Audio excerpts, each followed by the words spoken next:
دوستو آج میں آپ کو بہار اور خیام کی کہانی سنانے لگی ہوں۔ یہ کہانی مجھے بہار نے انسٹاگرام پر شیئر کی۔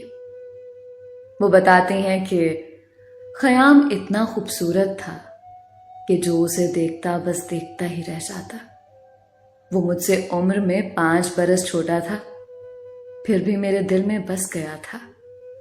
جانتی تھی کہ عمروں کے اس فرق کے سبب ہماری شادی نہیں ہو سکتی، خاص طور پر ہماری چچی اسے ماننے والی نہ تھی۔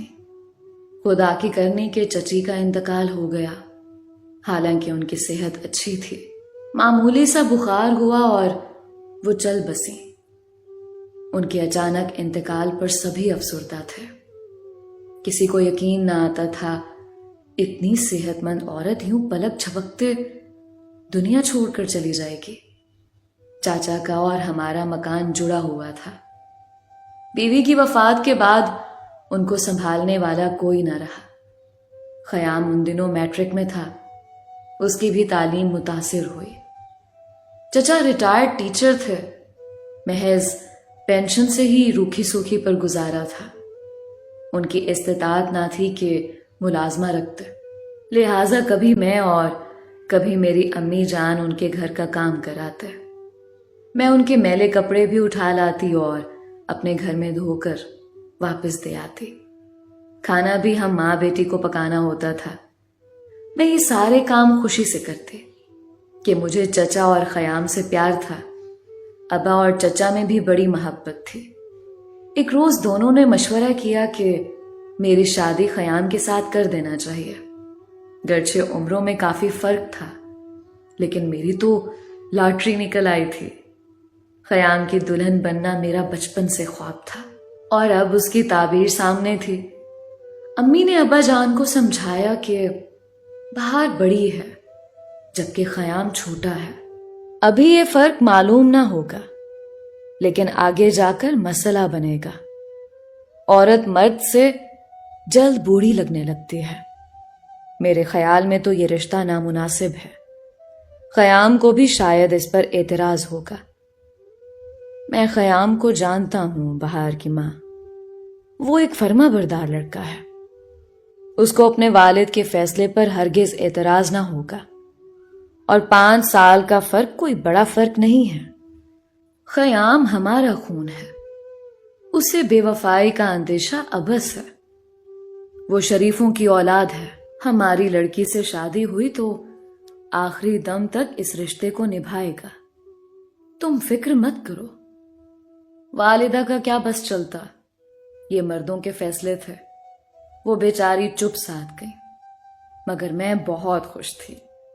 خیام کے بارے میں نہیں معلوم وہ خوش تھا یا افسردہ۔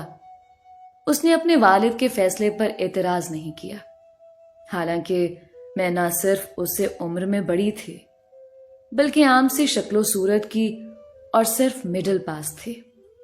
8ویں کے بعد امی نے مجھے سلائی سینٹر میں داخل کرا دیا تھا، جہاں میں نے 2 سال کا ڈپلومہ کیا تھا۔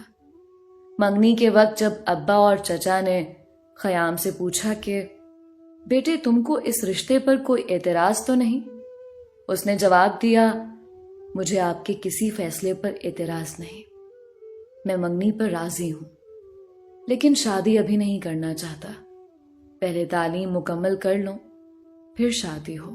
چچا نے کہا کہ نہیں، تم پہلے شادی کر لو، کیونکہ گھر کو سنبھالنے والی کی اشد ضرورت ہے۔ بعد میں پڑھتے رہنا، تمہاری پڑھائی پر تو کوئی بندش نہیں ہے، مگر میرے مالی حالات اب اس بات کا تقاضا کرنے لگے ہیں کہ تم کوئی ملازمت کر لو تاکہ شادی کے بعد اخراجات بخوبی پورے کر سکو۔ اس پر میرے والد نے کہا کہ خیام صحیح کہتا ہے، شادی کے بعد اگر بال بچوں کی ذمہ داریاں آ پڑیں تو یہ پڑھائی نہ کر سکے گا۔ بہتر ہے کہ پہلے پڑھائی مکمل کر لے۔ رہی آپ کے گھر سنبھالنے کی ذمہ داری، وہ میری بیوی اور بیٹی اب بھی سنبھال رہی ہیں، آگے بھی سنبھال لیں گی۔ بھائی صاحب، میں کالج کے اخراجات برداشت نہیں کر سکتا۔ آپ دیکھ رہے ہیں کہ میری آمدنی کا ذریعہ بس میری پینشن ہی ہے، جو ایک قلیل سی رقم ہے، اس میں اب بھی بامشکل گزارا ہو رہا ہے۔ تعلیمی اخراجات کیسے پورے ہوں گے جبکہ کالج بھی قریب نہیں ہے؟ یہ اخراجات میں پورے کروں گا، تم اس کی فکر مت کرو۔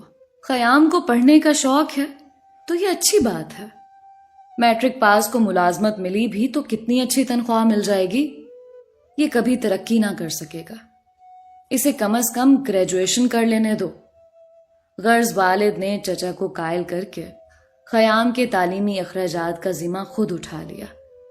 امی البتہ کچھ پریشان نظر آئیں کیونکہ والد معمولی تنخواہ دار تھے اور ایک پرائیویٹ کمپنی میں ملازمت تھی۔ والد کی تنخواہ میں ہماری گزر بسر مشکل سے ہوتی تھی اور ابا نے نہ صرف بھتیجے کے تعلیمی اخراجات کا ذمہ اٹھا لیا بلکہ مجھے بھی دوبارہ اسکول میں داخل کرا دیا تاکہ میٹرک کر سکوں۔ والد اب کمپنی میں اوور ٹائم کرتے تھے۔ انہوں نے خیام کو نزدیکی شہر کے کالج میں داخل کرا دیا۔ بلا شبہ اسے حقیقی معنوں میں پڑھنے کا شوق تھا اور وہ ہر امتحان میں اچھے نمبر لاتا تھا۔ ایف ایس سی میں تو اس نے کمال ہی کر دیا، اپنی کلاس میں ٹاپ کیا۔ اب اس کے دل میں ڈاکٹر بننے کا شوق جاگا۔ اس آرزو کا اظہار اس نے ابا جان سے کیا تو والد صاحب نے اس کا ساتھ دینے کی حامی بھر لی اور اسے میڈیکل کالج میں داخلہ دلوا دیا۔ والد صاحب نے ایک پلاٹ خریدا تھا کہ کبھی اس پر بڑا سا گھر بنوائیں گے۔ اس وقت یہ پلاٹ ویران جگہ تھا، بعد میں آبادی ہو گئی۔ آبادی بڑھی تو پلاٹ کی قیمت بھی بڑھی۔ ابا جان نے اسے بیچ دیا۔ 1 کنال کے پلاٹ کی بہت اچھی قیمت مل گئی۔ یہ روپیہ انہوں نے آدھا اپنے نام اور آدھا خیام کے نام بینک میں ڈال دیا تاکہ اس کے تعلیمی اخراجات میں رکاوٹ نہ آئے۔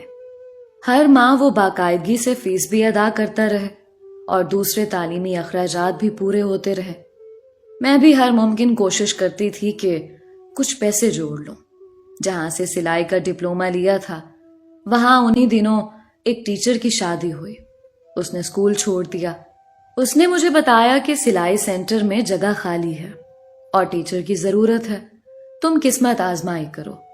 میں سینٹر گئی۔ ہیڈ مسٹریس اور تمام سٹاف مجھے جانتا تھا۔ ان کو علم تھا کہ میں کتنی اچھی سلائی کڑھائی کر لیتی ہوں۔ انہوں نے تبھی فوراً مجھے جاب دے دی۔ اس طرح میری تنخواہ سے گھر کی آمدنی میں اضافہ ہوا تو خیام کے لیے میں کچھ رقم جوڑ پاتی تھی۔ میں نے خیام کی خاطر نوکری کی تھی تاکہ اسے کسی طرح کی بھی مالی تنگی محسوس نہ ہو۔ میڈیکل کی تعلیم کے اخراجات کافی زیادہ تھے، پھر وہ اچھے لباس میں جاتا تھا تاکہ اس کی پوزیشن بنی رہے اور کوئی اسے غریب نہ سمجھے۔ یوں ہم سب گھر والوں نے اپنا پیٹ کاٹ کر اور پائی پائی جوڑ کر اس کی تعلیم کا خرچہ نکالا۔ خیام اب اور زیادہ خوبصورت ہو گیا تھا، لیکن اسے اپنی خوبصورتی کا احساس نہ تھا۔ وہ تو بس پڑھائی میں مگن رہتا تھا، جبکہ مجھے اپنی دبتی صورت کا احساس تھا۔ سوچتی تھی کیا خبر کبھی اس بات پر میرا منگیتر مجھ سے دور ہو جائے۔ میڈیکل کالج میں تو اس کے ساتھ بہت خوبصورت لڑکیاں پڑھتی تھیں اور امیر گھروں سے بھی تھیں۔ میں ان کا مقابلہ نہ کر سکتی تھی۔ جن کو صرف اپنی پڑھائی سے لگن ہو اور اپنے اچھے مقصد پر دھیان رکھتے ہوں، ان کو پھر کوئی نہیں لبھاتے اور نہ ظاہری حسن کی کشش پر وہ اپنا وقت برباد کرتے ہیں۔ صد شکر کہ خیام ایسے نوجوانوں میں سے تھا جسے احساس تھا کہ اس کے تایا کس قدر نامساعد حالات کا مقابلہ کرتے ہوئے بھی اسے تعلیم دلوا رہے ہیں۔ بس اس نے دوسری سب باتوں کی پرواہ نہ کرتے ہوئے صرف اپنے مقصد پر نظر رکھی کہ اسے ایک کامیاب ڈاکٹر بننا ہے۔ غربت اور اس کے عذابوں سے نکلنے کے لیے بس یہی ایک راستہ تھا جس پر چلنے کی اس نے دیانت داری سے قسم کھا رکھی تھی۔ محنت رنگ لاتی ہے۔ محنت سے ہی انسان کامیابی کا زینہ طے کر کے اپنے مقاصد کی بلندیوں پر پہنچتا ہے۔ خیام کی محنت اور ہماری قربانی رنگ لائی۔ وہ دن آ گیا جب وہ ڈاکٹر بن گیا۔ شہر میں ہی اس نے ہاؤس جاب مکمل کی تھی، پھر وہاں پریکٹس کرنے کی خواہش ظاہر کی۔ چچا نے اس صورت میں اسے شہر پریکٹس کرنے کی اجازت دی کہ وہ شادی کر کے اپنی دلہن کو